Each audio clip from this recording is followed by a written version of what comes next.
Hola, buenos días. Hoy vamos a sentir una conferencia sobre Venecia, su forma de ser, su estado de conservación y cómo los artesanos y los oficios tradicionales de Venecia pueden ayudar a salvaguardar esta ciudad. La conferencia la dicta Angela Squassina. Os dejamos con ella. Un saludo. Good morning. I'm glad to be here today, and I thank the organization and the audience. My name is Angela Squassina. I am an associate professor of architectural preservation from the University UAV of Venice, Department of Architecture and Arts. My talk is about traditional materials and artisan skills for an effective and sustainable care of Venice. Given a technical and cultural decline in the intervention on historical and listed buildings in Venice, my research aims at fostering traditional crafts for heritage preservation, connecting academic theory and practice through a collaboration with local craftspeople to maintain the traditional know-how and to plan a sustainable, careful approach to Venice historical buildings and to its cultural urban landscape. The loss of traditional craftsmanship and building skills has been experienced throughout Europe and the Western world. The focus on Venice is due to a large number of historic buildings and the expense of living there, which has left even fewer craftsmen available for conservation work. In order to counteract this trend, a different step-by-step approach is necessary to maintain traditional skills. A. Knowledge. Historical structures and surfaces have been thoroughly analyzed and described, focusing on traditional materials, construction techniques, and chronological changes in order to understand the character of the city and foresee the possible behavior of buildings throughout time. B. Control. Natural, historical, and more recent changing processes have been analyzed in order to conceive a proper maintenance approach. First of all, physical decay, its peculiar features and geography, strongly affected by flooding and rising damp, and recently improved by climate changes and low-quality intervention. But the focus is set also on the cultural attitude of the city toward transformation. C. Address. In order to address intervention towards maintenance and good practice, a synergy between academic research and the practical world of local craftsmen and architects, as well as with the Heritage Office and municipality, would be appropriate. Venice is quoted as being the city suspended between two elements, earth and water, but also past and future. As a matter of fact, this iconic image of Venice has been verified by a long study of its building features, highlighting instability as an endemic trait of its character. The Venetian architecture can be regarded as a building gear, constantly seeking for balance, split between structural balance and hydraulic balance. Structural balance is pursued since the foundation on alder poles solidifying the silty soil, and the dormast or large wooden crossed platforms providing steadiness to the stone base and to the brick walls above, while the facades show an intentional inward slope to prevent any sort of outplumb instability. We talk about a gear because though Venice's architecture is rich in decoration, no element is merely decorative there. For example, the stone string course often hides a series of fubae, that is, stone and iron tie rods, providing a punctual and flexible system of connection between the facade and the inner roofs, allowing the building tiny safe movements following the soil settlement. While the Orsera stone base of most buildings is not only a structural bedrock, but it also provides an effective defense against moisture, and it was usually carefully designed exceeding the high tide level so as to prevent the upper bricks and plasters from a direct contact with water.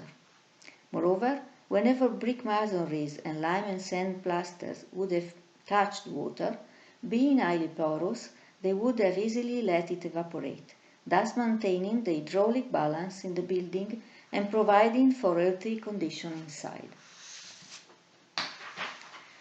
The focus of my research on historical surfaces, such as medieval exposed brickwork and traditional plasters, is not much due to a formal aesthetical frame of mind, but to my interest for their material, functional, and testifying significance. Surfaces, on connoting the facade, act as interfaces between the building and the natural and human environment. Venice's specificity is due to a wide and century-old articulation of surfaces, made of different materials and peculiar techniques, providing formal qualities and endurance, which are an important component of the authenticity of the city, affecting its image. For example, the long and accurate manufacturing and building process make the medieval exposed brickwork a building compound of material culture, where both oil-veiled bricks and mortar-appointed joints provided for structural resistance and waterproof performance, also being a precious and intentional finishing of the facades. Structural and expressive functions are strictly connected here. And though often as fragments, the fresco plasters called regalziere, simulating a well-refined exposed brickwork, is worth particular attention as rare and fragile material testimonies of the medieval painted city. Common renderings are worth protection as well, as they are the result of an accurate selection of materials and artisan skills, providing formal order and endurance. Actually, they are still performing a long and high-quality resistance against rising damp and salts.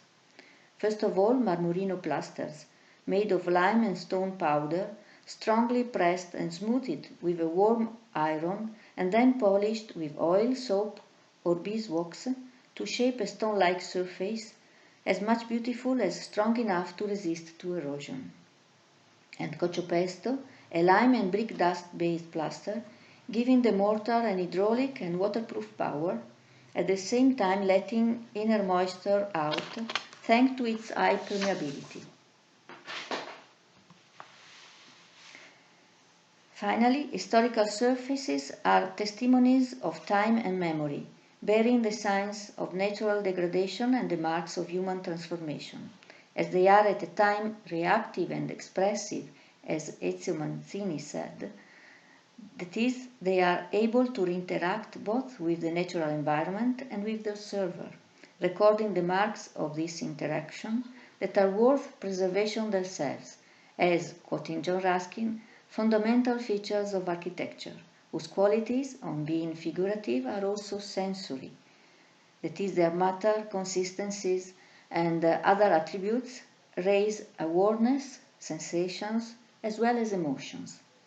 Surfaces are tangible stone book that makes any single building a living material document of multiplicity, and at the same time the documentary evidence of the traditional intangible know-how. Venice, the city that is always changing, and it is always the same throughout time. The last aspect is particularly relevant in Venice, as the city has grown as a stratified palimpsest, modifying and adding layers rather than replacing wall buildings. This character partially explains the historical reluctance of Venice to change, and to the point the architect and literate Camillo Boito in 1872 defined the city as being not suited for the new.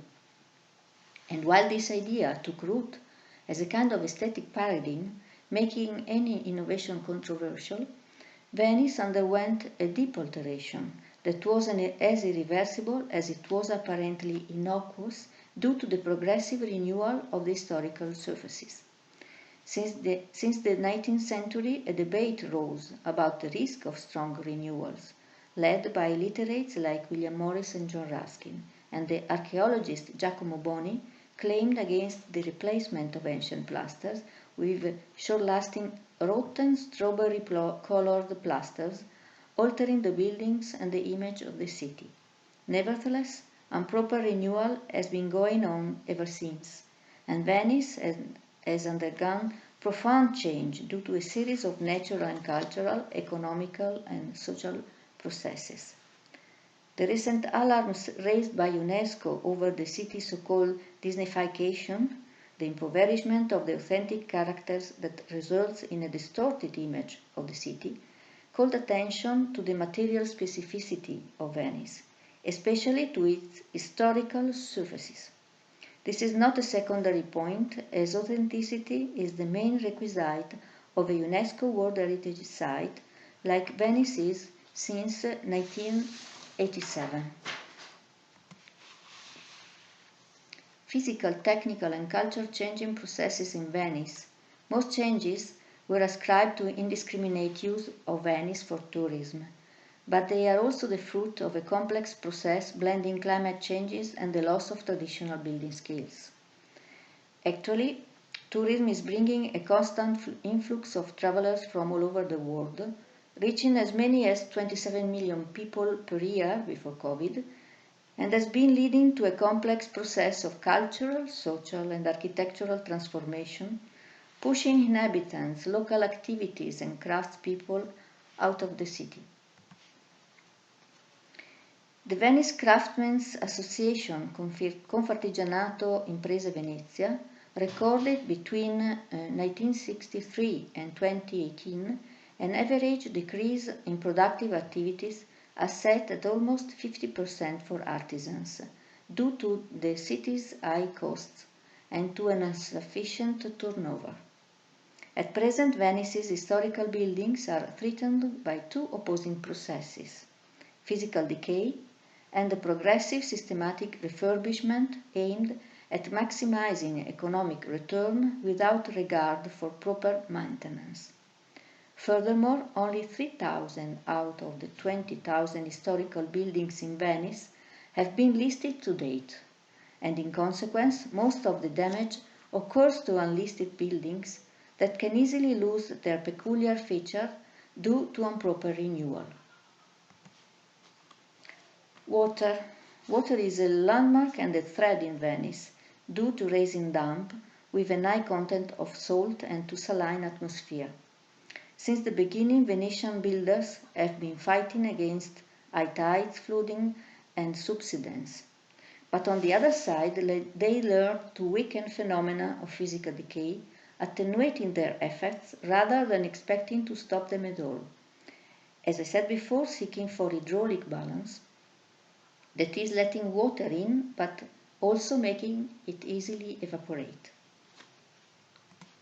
Climate changes are emphasizing and increasing natural phenomena like high tides and flooding, making physical decay deeper and faster and urging stronger intervention to contrast water. In the last decades, new materials and technologies have been increasingly adopted, basing mainly on modern standards of efficiency, rather than on a careful assessment of local features. This led to a fast replacement of historical surfaces with modern Portland cement or hydraulic lime plasters, which had been foreign to local building practice. Furthermore, modern hydraulic or cement-based premixed plasters are not able to protect masonries from rising damp. On the contrary, they let rising damp go even higher, from the basement to the upper floors, while their content of salts usually activates continuous crystallization cycles, leading walls and plaster to deep erosion and quick crumbling. Furthermore, their degradation is fast and disagreeable, while traditional plaster's decay is slow and perceptibly gentle. It doesn't hinder the beauty of the surfaces nor their high permeability. They are as much beautiful as strong enough to resist to centuries of erosion, still protecting masonries from moisture. To sum up, the significant loss of traditional building skills has been leading to an irreversible decline in building maintenance. Low-quality interventions have been progressively replaced historical surfaces with modern non-durable plasters and Portland cement mortar joints, harming both the buildings and the image of the city as a whole. This is what has promoted the collaboration between the University UAV of Architecture of Venice and local craftsmen, expanding on a recent regional law promoting the safeguard, development and promotion of craftsmanship in Veneto.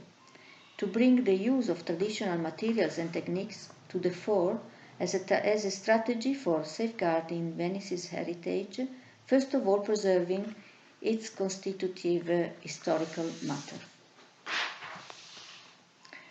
Artisans are the repositories of traditional intangible know-how and can effectively collaborate to improve the quality of the preservation interventions, to inspire compatible innovation and to foster education. For example, introducing the use of traditional materials and the artisan manufacturing and processing techniques as well, while simultaneously developing sustainable innovation conceived in terms of compatibility with the existing buildings, then passing down traditional knowledge and artisan skills to the younger generations, stimulating their interest and involving them in practical intervention. Some parts of this collaboration are being experienced so far. As what concerns enhancing the quality of preservation, a true and also economical support to good practice is needed to have good maintenance and intervention prevail over renewals, still reserved to listen palaces. Here is the artisan master plaster Giorgio Berto from Unisve repairing a Marmorino plaster with traditional materials and techniques in Palazzo Cleri that is listed. Restarting building tradition as a process is not simple. There are economical, technical and cultural obstacles to overcome. First of all, material sources are often no more available because of exhaustive quarries or provision is banned by law following environmental preservation goals. Then manufacturing standards are quite different from the artisan working practices, which cannot be easily standardized.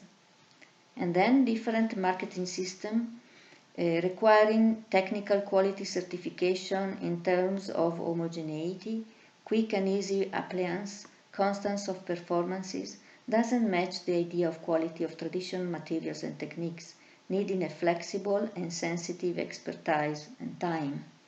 Thus, tradition and technical innovation cannot be simply alternative, but innovation can help in reducing costs. On the other hand, a cultural change of mind is needed, allowing both approaches side by side.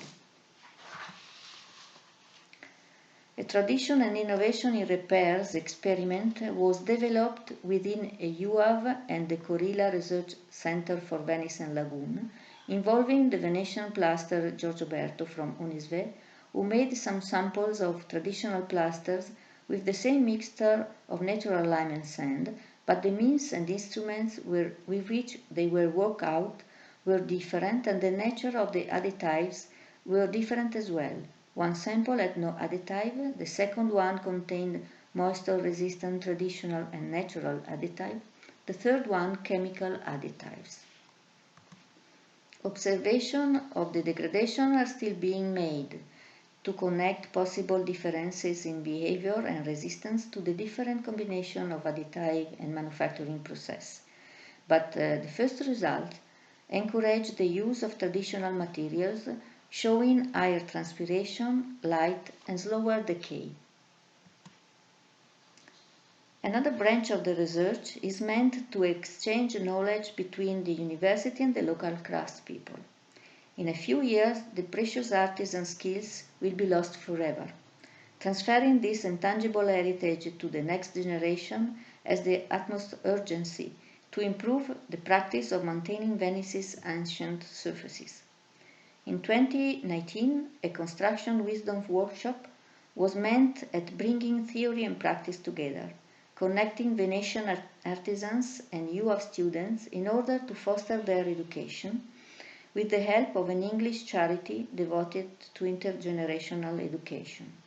Here, for example, architect students visiting artisan factories like this handmade bricks furnace, Fornace Fonti, Rovigo, or a traditional lime factory, Morandi Bortot, Treviso. And here are the results of UA students visiting and interviewing elder artisans to experience a bit of intergenerational skill transfer, gathering documents and testimonies of the traditional manufacturing activities. Finally, students attending a practice session in a traditional building site led by an artisan master restorer, Fabrizio Benvenuti, an architect who worked at the Porta della Carta in Palazzo Ducale, but accepted to work at the rebuilding of a simple collapsed brick wall in order to teach the use of traditional materials and technique. Dissemination, bridging academic theory and traditional artisan skill.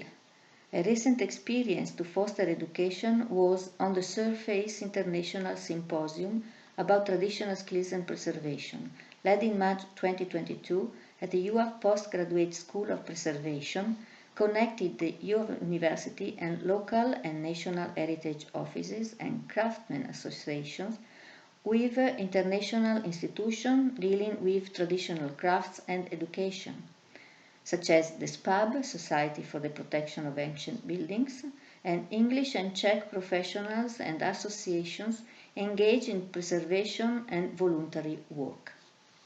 Bridging academic theory and traditional intangible know-how of local building practice can be a determining factor for the preservation of Venice's tangible built heritage. The symposium aimed at making their preservation a widely shared goal. Some significant recent testimonies from the United Kingdom and the Czech Republic have provided the opportunity for a fruitful reciprocal reflection on the operational and cultural contribution of artisans and trained voluntary workers. Here is Britt Harwood, conservation architect and 2022 SPAB Good Award winner, reporting about his experience within SPAB.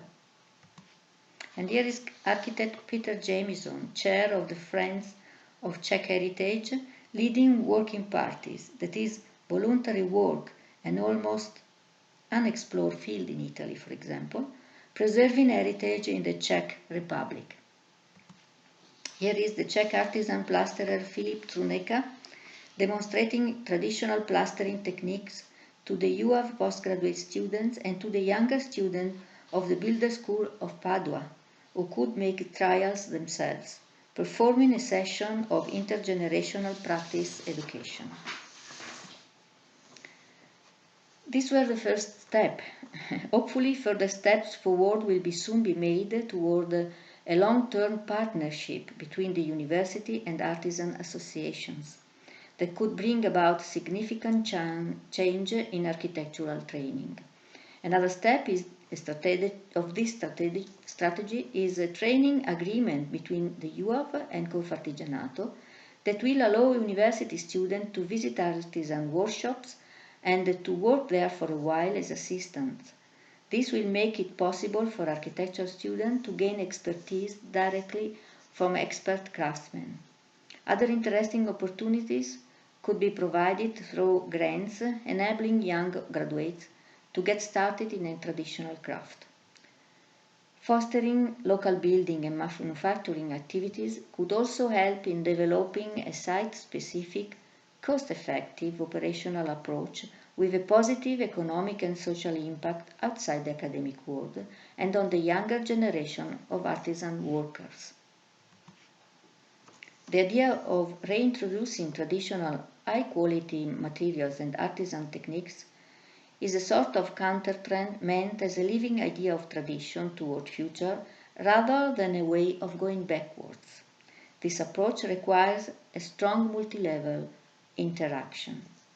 The synergy between the UAV and local craftsmen strives to readdress an operational approach in which preservation is understood as the broadest possible care-for practice, capable of providing continuous maintenance and controlling architectural variances, while inspiring controlled and compatible innovation. Finally, starting an intergenerational transmission of knowledge can help in maintaining Venice's heritage, preserving its material authenticity for the future. And quoting the historian and philosopher Angela Squassina, Venice exists in the present, including past and projecting toward future more than elsewhere.